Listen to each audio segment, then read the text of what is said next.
Le second livre des rois, chapitre 24. De son temps, Nebuchadnezzar, roi de Babylone, se mit en campagne. Joachim lui fut assujetti pendant 3 ans, mais il se révolta de nouveau contre lui. Alors l'Éternel envoya contre Joachim des troupes de Chaldéens, des troupes de Syriens, des troupes de Moabites et des troupes d'Ammonites. Il les envoya contre Juda pour le détruire, selon la parole que l'Éternel avait prononcée par ses serviteurs les prophètes.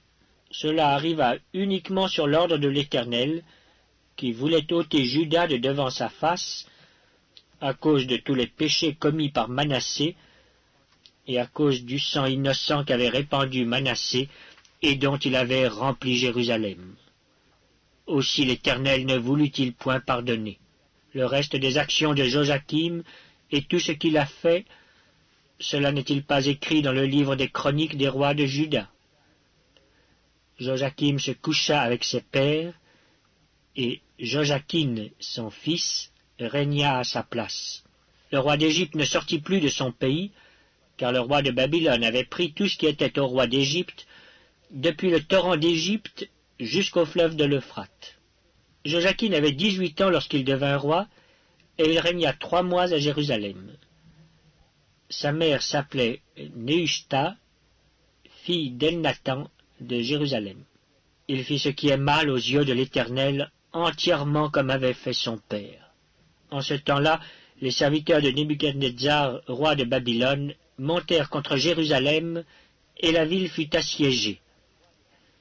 Nebuchadnezzar, roi de Babylone, arriva devant la ville pendant que ses serviteurs l'assiégeaient. Alors Joachim, roi de Juda, se rendit auprès du roi de Babylone avec sa mère, ses serviteurs, ses chefs et ses eunuques. Et le roi de Babylone le fit prisonnier la 8e année de son règne.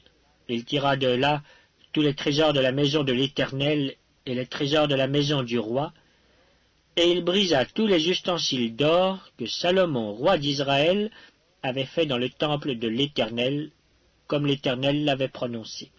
Il emmena en captivité tout Jérusalem, tous les chefs et tous les hommes vaillants, au nombre de 10 000 exilés, avec tous les charpentiers et les serruriers.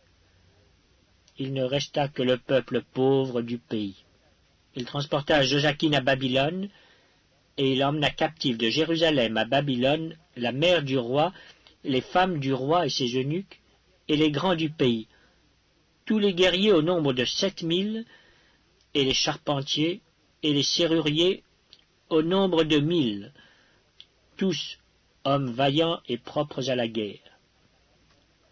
Le roi de Babylone les emmena captifs à Babylone, et le roi de Babylone établit roi, à la place de Joachim, Mathania, son oncle, dont il changea le nom en celui de Sédécias.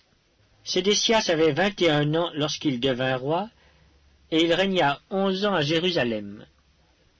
Sa mère s'appelait Amutal, fille de Jérémie, de Libna. Il fit ce qui est mal aux yeux de l'Éternel, entièrement comme avait fait Joachim.